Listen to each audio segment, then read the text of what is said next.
আরেকটা খুব সুন্দর একটা কোয়েশ্চেন করেছেন আমাদের নদিয়ার একজন পেশেন্ট। উনি লিখেছেন কি ম্যাম, আমি তো প্রাপ্তিতে ট্রিটমেন্ট করিয়ে আমি পজিটিভ হয়েছি, কিন্তু বিয়ের দীর্ঘ 12 বছর পরে উনি কনসিভ করেছেন। তো উনি জানতে চেয়েছেন কি উনি কখন পরিবারকে সবাইকে জানাবেন যে উনি ফাইনালি কনসিভ করেছেন।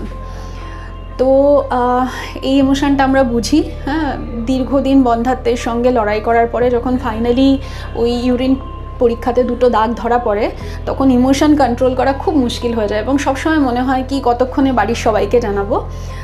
বাট এটা মনে রাখতে হবে, নর্মাল কনসেপশনের মতো আইভিএফ কনসেপশনেও 15 to 20% কেসেসে কিন্তু বেবির অ্যাবর্শন হতে পারে।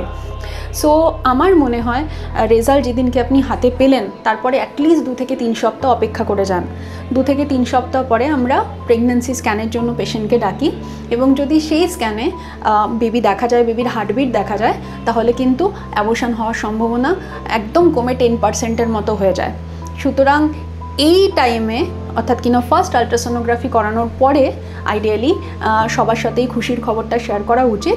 আর আমি নিজে একটু বেশি স্কেপটিক্যাল, তো আমি আরও একটু অপেক্ষা করতে বলি।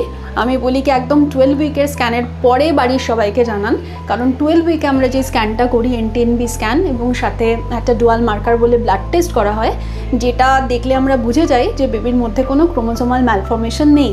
এবং তারপরে আমি বলি কি এগুলো সব নিশ্চিন্ত হয়ে তারপরেই বাড়ির লোকের সঙ্গে এই আনন্দের খবরটা আপনারা শেয়ার করুন।